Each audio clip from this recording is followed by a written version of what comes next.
Social Security disability insurance is often misunderstood, especially among high-income households who assume it won't apply to them. But a disabling condition can happen at any stage of life, and SSDI can serve as a bridge to retirement or a vital income source in a time of crisis. Today we'll walk through how SSDI works, who qualifies, and how to optimize your benefit if disability strikes before full retirement age. So Spencer, today we're going to talk about Social Security Disability Insurance, or SSDI benefits. What are some crucial things that people need to understand about these SSDI benefits? Well, one thing is you've paid for them. So they're there because you have paid payroll tax, all these years. Now you have qualified through that payroll tax, and typically you have to have 40 credits over time. A credit is about $1,700 in a year's span. You can earn up to 4 of those. So about $7,000 of income gets you all 4 credits for 1 year. And then, like I say, over the course of time, you need to have earned 40 credits typically to apply to qualify, I should say. Now, you need to have also worked some recently. So you need to have worked something like 5 of the last 10 years. You need to have had credits recently. You don't want to have, say, worked from age 20 to 40 and then at age 47 have some kind of disability and say, well, I should have credits or I should have income based on my earnings history, because Social Security will say, not so fast. You haven't had anything here recently, and so you are not qualified in that type of circumstance. Are these benefits purely for low-income earners? Are they for high? Who qualifies in terms of, like, if you have retirement assets set aside, does that preclude you from benefits? Yeah, it won't preclude you from benefits. Again, this is going to be based on a calculation that Social Security is going to do, and it's going to have your primary insurance amount as a key part of the calculation. So again, you need to, most folks would need to have earned 40 credits over the course of their working career. But if you're younger, just like you might imagine, if you're before age 24, you don't have to have as many credits. So before age 24, 6 credits is all that you would need earned in the 3 years before disability. Age 24 to 30, 8 to 18 credits, I should say, generally half the time between age 21 and the disability there as well. And then once you get to age 31, that important age that all of us get to, you need to have typically 40 credits, with 20 coming in the last 10 years before disability. So those are the general provisions. But the good news is, even if you make $1 million a year, you're going to qualify for these benefits if you meet this criteria with respect to credits. Yeah. Now, is it going to replace $1 million of income? Not at all. It will replace a much lower level of income. And so if you're accustomed to living on $1 million of income, then you're going to have need of other kinds of Social Security disability, or you're going to have needs of disability insurance from other sources. Right.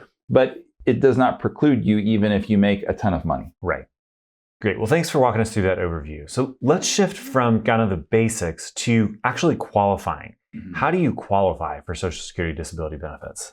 Well, you have to be able to show that you're unable to work in any substantial capacity. So this is where you really have to be careful, because let's say you're a surgeon and you have operated for 10 years and that is your job, your role. And let's just say something happens and to one of your hands and you're no longer able to operate, but you could take phone calls at a call center. Well, Social Security is going to say, well, you're able to continue to work in a substantial capacity, so you don't qualify. So there's a process here, a 5-step process to evaluate claims that Social Security walks everyone through. And if you are an affluent applicant, then you may face some unique scrutiny there. So you have to be really clear on, what does disability mean? Again, do you qualify for that? It's not just that you can't run your company in the same way that you used to. It's not that you just can't operate anymore. It's you can't do any substantial work in any kind of capacity there. And this is different than private insurance disability, which we'll cover in another episode. So we're only focusing here on the Social Security definition of disability, which is much more rigorous. Well, and it's also that you're not going to be able to work in any substantial gainful activity or SGA due to that medical condition for at least the next 12 months, or that it will result in death. So that's another key piece here, is this is not just a short-term disability that you might be back from in the next 3 months, 6 months, 9 months. No, it's going to be a longer-term disability, or it will result in your death. Right. Okay. So let's talk about then becoming eligible. How does that work? Social Security has decided, hey, you're eligible. There are waiting periods. There may even be payback periods. How does this all work out? Well, you can receive back pay if you apply, and typically, if the statistics that we've read are any indication of what the truth is, about 2/3 of all people who apply for Social Security disability benefits are going to be rejected initially. Oftentimes, you have to get an attorney involved. You've got to jump through their hoops. You've got to prove beyond a shadow of a doubt, it seems, that you qualify for this, for Social Security to recognize it. Now, the good news is that you can receive benefits dating back to the disability onset. So you can go back 12 months. So if it took you time, in there to be able to prove everything, you've got some capability to go back 12 months in there. There is a mandatory 5-month waiting period. So if the disability happens and you apply the next week, then they're going to have at least a 5-month disability waiting period there to make sure that indeed everything is as you say, and you're still disabled, after 5 months before you're able to claim on those benefits. So it's important that you do that. It's also important to recognize that the sooner that you file for benefits, when you can prove everything, the better. Because if you wait 3 years to file for benefits, wait 3 years to apply, again, you've only got 12 months to go back after that point of application. You're not able to go back 3 years and claim the benefits based on maybe the disability date that actually incurred that medical challenge that you have. Right. Okay, that's helpful. Let's talk now about how this affects the retirement benefit for Social Security, and even the timing of when to take full retirement benefits from Social Security. How does Social Security disability insurance play into that? Well, you're not typically going to want to file for your Social Security retirement benefits prior to your full retirement age if you're on Social Security disability. You'd like to not claim it early and then take those benefits with a haircut. Instead, if you can, you want to be able to allow that naturally to transition between SSDI during your working years and then up to your full retirement age, and then switch over to retirement benefits at that. And there can be a seamless transition there.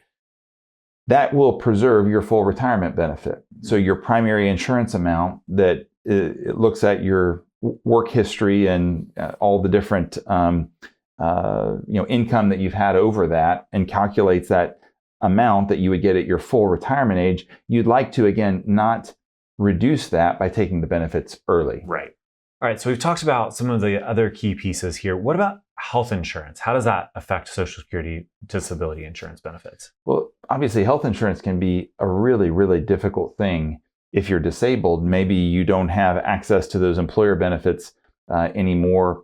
And if you were the breadwinner for the family and your family was depending on medical benefits, well, that can be even more difficult. So Marketplace can be an option for those folks. But the good news is, after 24 months on SSDI, you'll automatically become eligible for Medicare, even if you're younger than age 65. So that's not going to necessarily help your spouse or your children there, but it can help you to qualify for those benefits. And you may be the one that's incurring most of the medical costs for your family if you have a family. And so that can be really, really helpful. Right. So lastly, let's talk about taxation and how we need to think about the taxation of SSDI benefits, how to do that in terms of a coordinated, consolidated financial plan. Well, those benefits are going to be taxable in the same way that Social Security retirement benefits are going to be taxable. For a lot of folks, if they're receiving those benefits, they don't have income otherwise. Right. So those benefits may not be taxable. Now, if they are married filing joint with a spouse, then oftentimes those benefits will be pulled in and they will become taxable, at least on some level. So something you've got to be aware of those Social Security benefits, the calculation for those in terms of tax is through that wonky provisional income that we've talked about, that we've done other episodes on. But for a lot of folks, there would be no level of taxation, again, up to at least a certain point. Okay. So Spencer, qualifying for Social Security disability insurance benefits can be very challenging for everybody. Why is it maybe more challenging for affluent individuals? Well, one of the specifics that I failed to mention there was that if you are managing, say, a real estate portfolio, maybe you've got 3 rental income homes, or you've got a portfolio of stocks that you're managing. Sometimes Social Security will look at that and say, okay, well, that is actually your work right now. This is showing that you can work. So you might look at that and say, well, that's just my investments. I might buy and sell investments a little bit from time to time.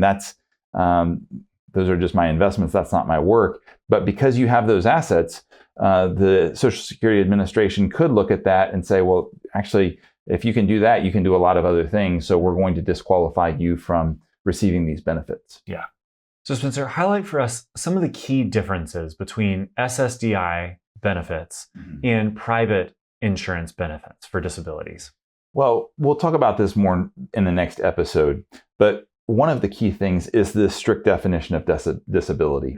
So in a private insurance policy, you have an option to go towards what's known as own occupation disability, which means if you can't perform that particular occupation, maybe you can't be the specific surgeon anymore that because of a hand trimmer or something like that, then you will qualify for disability there. The other thing is the elimination period, the period where you're not receiving benefits can be a lot shorter than what we see with Social Security benefits, and the process tends to be a lot more straightforward with a private insurer. So you can get those benefits sometimes a lot quicker, and those benefits can be a lot higher, and they don't have the same level of testing there overall. So this oftentimes does not preclude the need for private insurance for disability, and the Social Security amount for a lot of higher income earners is not going to be enough with SSDI compared to those private pay policies. Great. Spencer, thanks so much for walking us through just this overview of Social Security disability insurance and the benefits that you can receive from Social Security. Clients, if you have any questions about this or other Social Security topics, we would love to discuss those with you. As always, feel free to leave them in the comments below. If you feel like you are entitled to Social Security disability insurance benefits, you need to talk to an attorney, talk to your financial advisor before taking any action. But again, do this early. Apply for those benefits early. And again, we'll see you next time. Take care.